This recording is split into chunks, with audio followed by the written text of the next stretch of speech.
All right, welcome to Let's Get Critical, the internet architectural photography show where you, the viewer, send in your images and we criticize them. Sounds great, right? Okay. Today we're doing some nice interior images. So without further ado, let's get into it. First of all, we'll look at one of our images. So we criticize ourselves first before we focus it on other people. This is an interior image that we had done probably 5-6 years ago now, but it's still one of my favorites because the architects are talented and this interior space is very nice. I believe it was Stern McCafferty. Nice, well-designed place.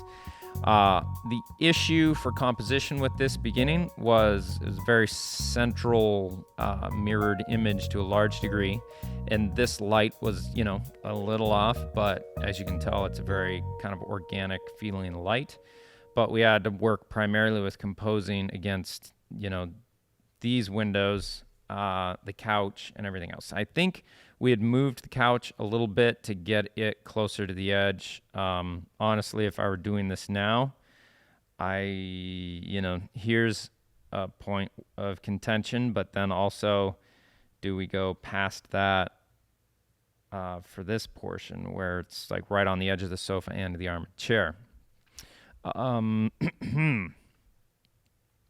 anyways, we got the sofa, roughly where we wanted it under the window, allowing to see this trim. But again, the edge of the arm and the edge of the sofa coming in on the trim, that's a lot going on there.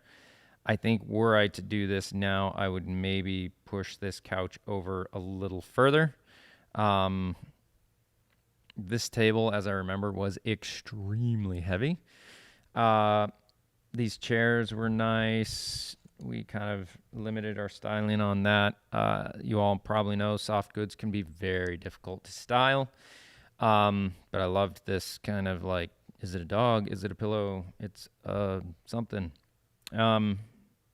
So that's kind of the composition, the styling. We wanted to be at this height on the composition because if we were lower, this table would have come up too much on the sofa and we would have lost that nice kind of light gradient coming around the edge of the sofa, which is always really nice. Left and right was based on the window. We wanted this whole thing to be square. And yeah, the height I think was primarily determined because of that table. Now, the arrangement of the chairs, the styling was all, this foreground, middle ground was all to basically very strategically mirror and square this whole thing up. And then use the sofa as a little bit of an offset. And maybe that's why we kept pushing it that way. We didn't want to see more of it over to the right. And then the rest of the things are immovable once we have the camera set. So then lighting, this had, as I remember it, windows on two sides. This was a corner room and it had windows on two sides of the room. So it was very nice just with the natural light. But then I believe we did use a fair amount of our own added light to balance things out. It was a little bit of a cloudy day outside, so things were pretty soft, and that's nice. For lighting, though, our concern is always these white edges of window frames can blow out. And if you don't have these guys at the right level compared to what's outside, it's going to look unnatural. So the instances where photographers, retouchers, whoever, bring the outside into like the correct exposure where the ocean is perfectly blue and the sky is perfectly blue and the grass is perfectly green, right where it would look if you're standing outside. But then let these window edges blow out. That's when you start to, your brain, even though you might not be able to pick it out, your brain does. And it tells you like, whoa, this is just a weird thing to look at.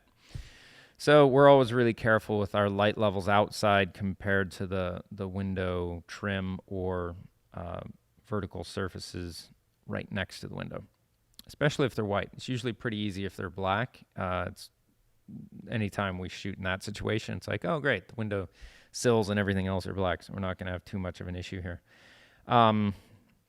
So then we used the strobes on the ceiling to get a layer where we could bring both of these in with the lights on, because there is a very unique way in which those little rods kind of light up, and the kind of just gentle light pool that these cast on the wall behind them. And they're a really neat feature, very interesting. The only thing I would have done is this little bit of shadowing right in there is just kind of distracting there as well. Let's see. And then over here, yeah, I probably would have in post taken out that little bit of shadow there that was created from our strobe. Again, it was 5 or 6 years ago, so whatever. No excuses, right? And then we shot this on as well, but just brought it in a tiny bit. And we were really careful to do a lot of work to color balance any light that these cast, and only really leave just a little bit of warmth in those lights for lighting them up, because we do understand that, you know, those lights will usually be a little bit warmer than daylight. What else? Make sure everything is horizontal and vertical, especially in these very architectural straight-on, squared-up images. And that's about it for this one. So let's move on to an image from Tolu Sanusi, Tolusanusi. All right, we have what looks like a hotel image. I imagine from New York, since we have a Streets of New York book in there, and definitive visual history of photography. So anyways, all right, let's start with composition. I do love that you've kept a fairly low composition right on the top. That very much keeps that really simple. These lines being, you know, fairly horizontal. I like that. This is a conflict area in here where those are very close together.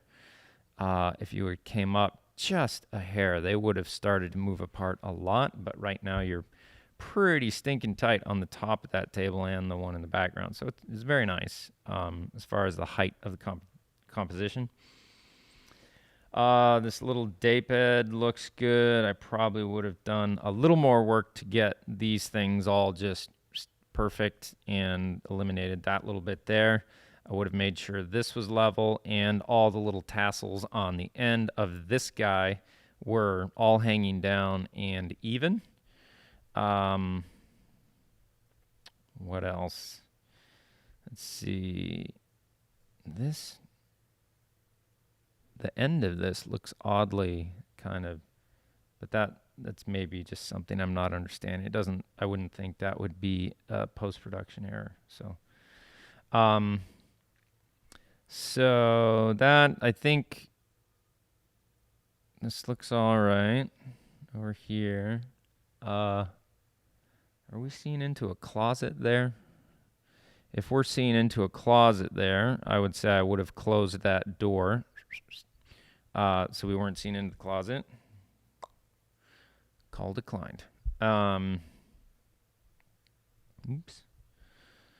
Let's see what else we got here compositionally. So I would have paid a lot of attention to get these things fairly lined up. Like I probably would have pulled this chair over a little bit and this one, and maybe even looked at not even having the chairs on the other side, or just making each one of them look like this one, because that's just, it's nice to have that little mirror of the chair on the other side. So I probably would have cheated them to look like that.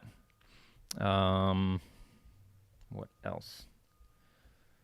Well, in post, I probably would have taken out this and that.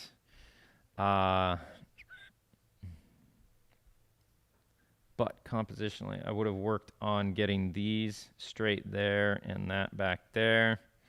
And this little dark bit there is a little much. This table seems to really be hugging the end of this, so I would have moved that table over a little bit. Let's see, what else? I think the placement of the books in the foreground is nice, but it is really tight right there. I would have given that just a little more space. And if you had a book with a little bit more color in it, maybe something to match the chairs over here, just a little bit of blue to pull you over, maybe. Let's see. And I probably would have pulled this coffee table away from this edge just a little bit more. What else? So that's most of my thoughts on the composition and styling. I kind of went over these areas in the curtains. This guy being pulled over, I would have made all the chairs look like that one on the other side. And I think I would have scooted that chair over a little bit. I maybe would have pulled this plant over to here and then pulled that little disc plate. We'll pull that disc plate over a bit. Would have taken out that and that. Would have taken out that and these little kind of lights there in the background. And fire guy there. And I would have done a layer with them on and off. And that's most of what I would say for styling. Some of that's a little more than styling, but hey, we're on a roll, right? Okay. So for post-production, if you had a strobe, I would have lit back here, and you'd get a lot softer light, so you don't have this exaggerated light pool in there. And on the floor there would have been a lot more broad and soft. And then I would have also hit one off of here very brightly to get rid of this harsh shadow line under there and soften that up a bit. And doing that is going to give you a consistent color temperature to blend with the outdoor light more so. So for this, if I was shooting this room, I probably would have done a completely natural light layer, an incandescent layer, like something like this with the lights on, and then a layer with the lights on with strobe as well, and then one with just strobe. That would help kind of mitigate these color differences. So like if you look here compared to here in the shadows here, it goes kind of warm. Another telemarketer declined. Shadows go kind of warm over here. It's kind of feeling blue over here, but warmer here. You know, very blue edge here, warmer there, but kind of blue on this edge compared to that edge. Cool there. And then this is like a little magenta where this is a little warmer. Just all those areas where this natural light is going to run into the incandescent light. You can really, and if you look at the edge of the book here compared to the tops of the books, they're like different color temperatures.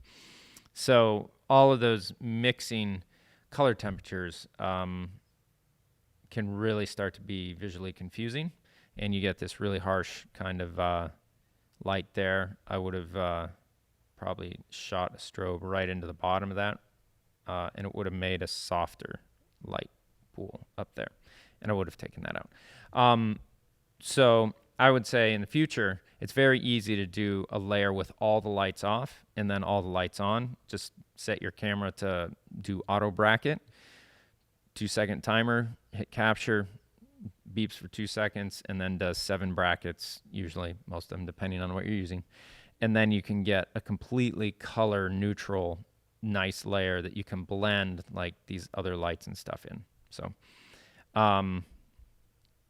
that's pretty much it for this one. It's a nice composition, a nice space, and that's what I would say to improve upon it next time you shoot this space. But anyways, thank you so much, Tolu San Usi, for sending that in. We really appreciate it. We know it's not easy to let other people publicly criticize your work, but I think it's a very brave move of you, and you can only gain from it. So good job. Thank you so much, and tune in for the next one. Bye-bye.